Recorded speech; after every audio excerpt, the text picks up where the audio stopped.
नमस्कार। आज के ई लेक्चर में हम बात करेंगे कंपाउंड बार्स या कंपोजिट सेक्शन के न्यूमेरिकल्स की। जैसे कि पिछले न्यूमेरिकल में अपन ने किया था, तो आज जो न्यूमेरिकल हम करेंगे वो कॉलम का करेंगे, कंक्रीट और स्टील। तो स्टील रेनफोर्स कॉलम है ये, जिसकी साइज जो है 450 बाई 450 mm है और इसमें 4 जो स्टील की रोड्स लगी हुई हैं वो रेनफोर्स्ड हैं और उनका जो डायमीटर है वो 25 mm है और ये 4 लगी हुई हैं। और इस कॉलम पे जो टोटल लोड आ रहा है वो है 1000 किलो न्यूटन का। तो अब हमारी प्रॉब्लम क्या है कि इस कॉलम में कंक्रीट में कितने स्ट्रेसेस आ रहे हैं और जो स्टील रेनफोर्स्ड है उसमें कितने स्ट्रेस आ रहे हैं।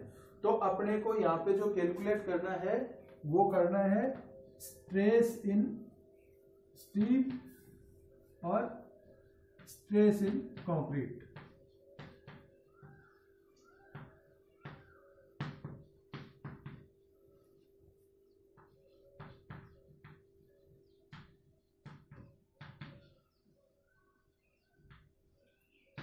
ये अपने को कैलकुलेट करना है। तो सबसे पहले अपने इक्विलिब्रियम कंडीशन लेते हैं। इसकी स्टैटिकली इक्विलिब्रियम कंडीशन लेंगे तो जो भी लोड है वो शेयर किया जाएगा कंक्रीट और स्टील से। तो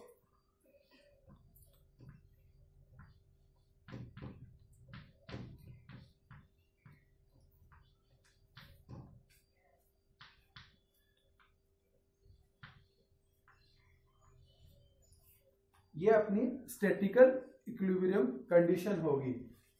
stress into area cross sectional area equals to load. तो ये लोड शेयर बाय स्टील और ये लोड शेयर बाय कंक्रीट।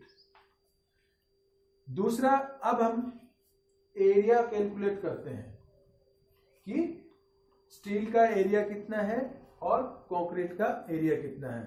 तो सबसे पहले देखते हैं अपने एरिया ऑफ कॉलम कितना है। कॉलम की साइज क्या है 450 बाई 450। तो टोटल जो कॉलम का एरिया है वो है 202500 mm²। ये तो हो गया टोटल कॉलम का एरिया। और टोटल जो स्टील का एरिया है वो हो जाएगा AS इक्वल्स टू 5/4 25 का स्क्वायर। अब कितने नंबर ऑफ रोड्स हैं 4, तो 4 से मल्टीप्लाई हो जाएगा। तो ये कैलकुलेट करेंगे तो अपने पास में जो कैलकुलेशन से आया है ये है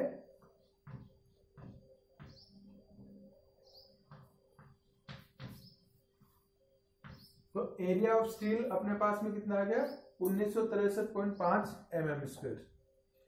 इसी प्रकार एरिया ऑफ कंक्रीट क्या हो जाएगा equals to area of column minus area of steel. तो कॉलम का एरिया कितना है ये वाला,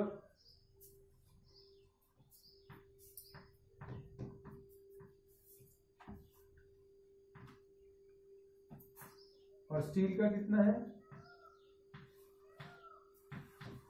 इन दोनों का डिफरेंस एरिया ऑफ कंक्रीट हो जाएगा। तो ये डिफरेंस कितना है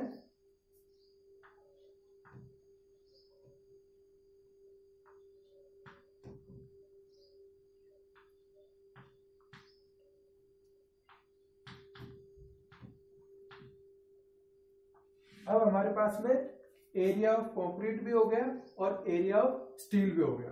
तो हम इस इक्वेशन में ये चीज पुट कर सकते हैं, ये इक्वेशन में पुट कर सकते हैं। उसके बाद में हम देखते हैं इक्वेशन ऑफ कॉम्पेबिलिटी। तो उससे क्या होगा, उससे ये जो कॉलम है इस पे जो लोड आ रहा है उस लोड की वजह से इसमें डिफॉर्मेशन कितना हो रहा है, तो वो डिफॉर्मेशन डेल्टा स्टील का कितना है वही डेल्टा कंक्रीट का होगा। तो कंक्रीट और स्टील का जो डिफॉर्मेशन है वो सेम है, और हुक्स लॉ से अपने जानते हैं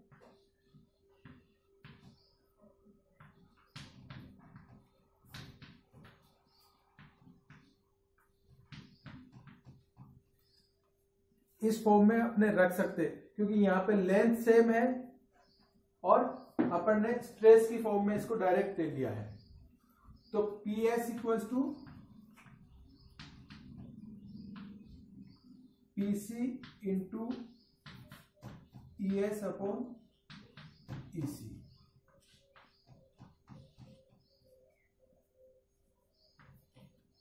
अब इस इक्वेशन में हम ये जो मॉडुलस ऑफ इलास्टिसिटी है उसकी वैल्यू पुट करेंगे, जो अपने को यहाँ पे गिवन है। मॉडुलस ऑफ इलास्टिसिटी या प्रत्यास्थता गुणांक जो स्टील का है वो 205 किलो न्यूटन पर एमएम स्क्वायर है, और कंक्रीट का जो है वो है 13.6 किलो न्यूटन पर एमएम स्क्वायर। तो ये वैल्यू अपने यहाँ पे पुट करेंगे।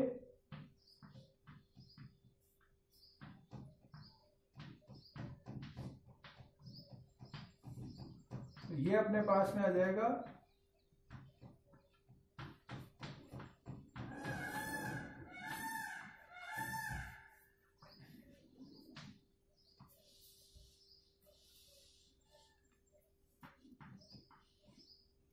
तो जो स्टील में स्ट्रेसेस हैं वो कंक्रीट में जो स्ट्रेसेस है उससे 15.074 टाइम्स ज्यादा है।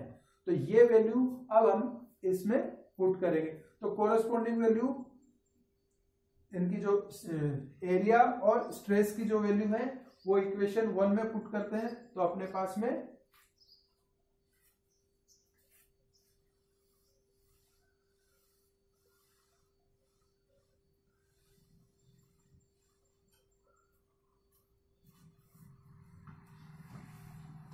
P S into area of steel था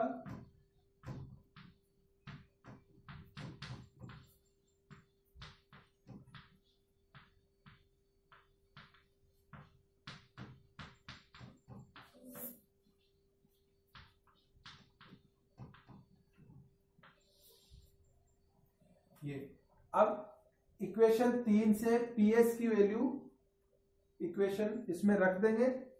तो पीएस की वैल्यू रखेंगे पीसी इंटू 15.074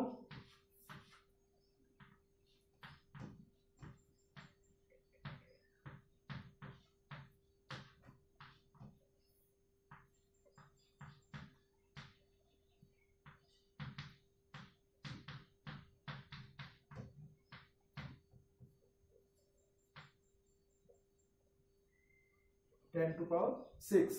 इस इक्वेशन को अपने सोल्व करेंगे तो पीसी की वैल्यू अपने को मिलेगी पीसी इक्वल्स टू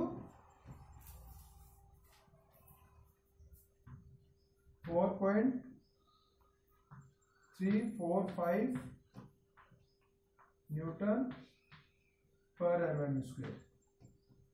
अब जब पीसी की वैल्यू अपने पास में आ गई तो पीएस की वैल्यू क्या हो जाएगी?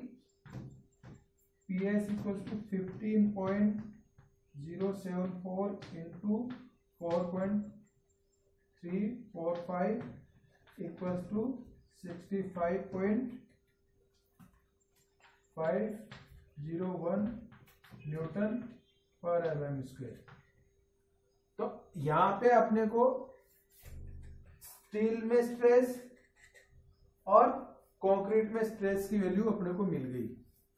तो अपना जो कॉलम है वो 1000 किलो न्यूटन का जब इस पे लोड लगेगा तो इसमें जो रेनफोर्स्ड स्टील है या स्टील रोड्स हैं उनमें जो स्ट्रेसेस आएंगे वो आएंगे 65.501 न्यूटन पर एमएम स्क्वायर, और जो कंक्रीट है उसमें जो स्ट्रेसेस आएंगे वो आएंगे 4.345 न्यूटन पर एमएम स्क्वायर। तो इस तरह से हम जो कंपोजिट सेक्शंस हैं उनमें इंडिविजुअल मटेरियल में स्ट्रेसेस कितने आएंगे वो कैलकुलेट कर सकते हैं, और इंडिविजुअल मटेरियल कितना लोड बियर करेगा या शेयर करेगा वो भी अपने कैलकुलेट कर सकते हैं, और इससे अपने इसकी परफॉर्मेंस भी चेक कर सकते हैं कि कहीं कोई इंडिविजुअल मटेरियल फेल तो नहीं हो रहा। अगर इंडिविजुअल मटेरियल में स्ट्रेसेस उसकी लिमिट से बियॉन्ड चले जाते हैं तो वो मटेरियल फेल हो जाएगा। तो अपने ये सारी कैलकुलेशन करके अपने इसको क्रॉस चेक कर सकते हैं। अगली क्लास में हम फिर मिलेंगे नई प्रॉब्लम के साथ में। Thank you. कितने मिनट का हुआ? 10 मिनट।